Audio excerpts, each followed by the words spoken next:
Bem-vindos ao Pode Mais Vida Financeira, o podcast do SD Positivo.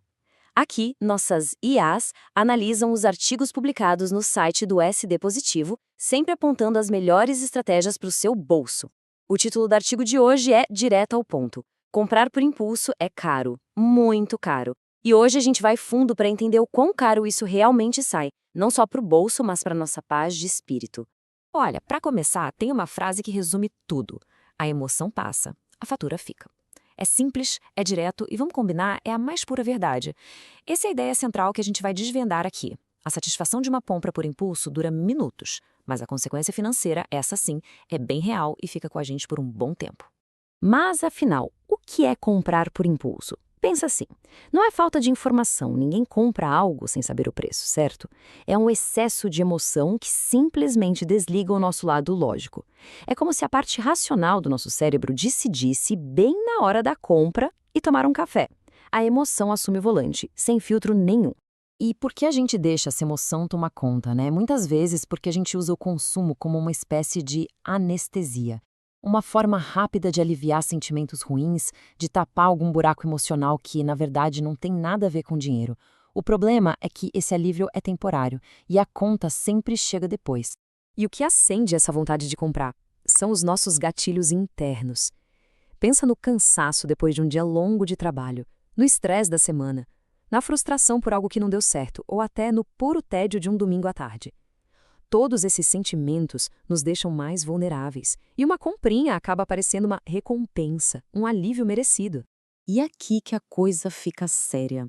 Porque enquanto a gente está lidando com esses gatilhos internos, existe toda uma indústria que conhece essas nossas fragilidades melhor do que a gente mesmo. A nossa vulnerabilidade emocional vira uma oportunidade de venda. Vamos ver como isso funciona na prática?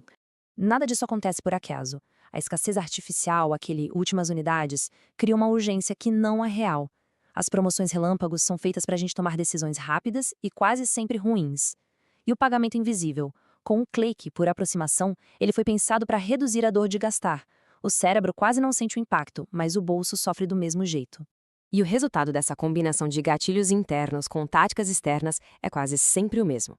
Aquele pico de satisfação imediata, que dura minutos, seguido por um longo período de arrependimento, culpa e, claro, o estrago no orçamento que essa compra causa. Então, como é que a gente quebra esse ciclo? A resposta, por incrível que pareça, é bem simples. Se o impulso vive da velocidade, o antídoto é a calma. É pisar no freio. O tempo é o maior inimigo da compra por impulso. Na prática, o segredo é criar um atrito, uma barreira entre o desejo e a ação. Primeiro, a regra das 24 horas. Viu algo que quer muito? Espere um dia, a emoção vai esfriar e a razão volta. Segundo, reduza a exposição. Saia de grupos de promoção, desinstale aplicativos de compras.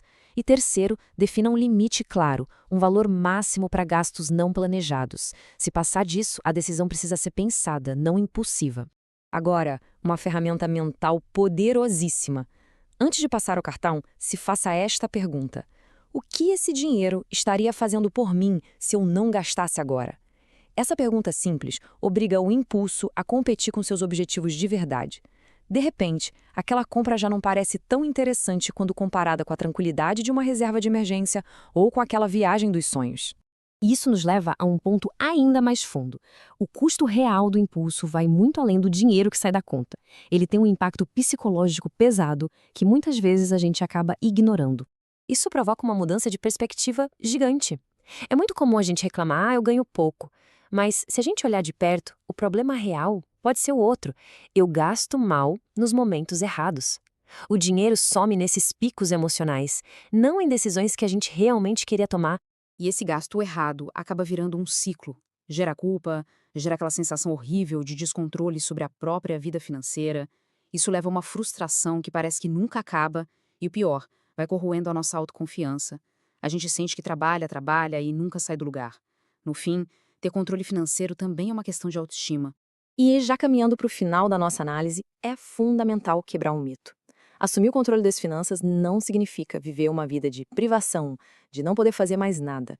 É exatamente o contrário, é evolução, é um sinal de maturidade financeira, é entender que nem todo desejo precisa ser atendido na hora, é um ato de inteligência e de cuidado com o nosso eu do futuro.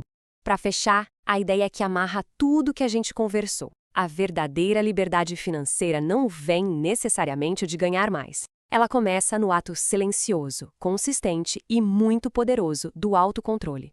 Este artigo faz parte da série Educação Financeira com SD Positivo, criada para inspirar mudanças concretas em sua relação com o dinheiro. Fique ligado e confira os próximos temas para fortalecer ainda mais a sua saúde financeira ao longo do ano.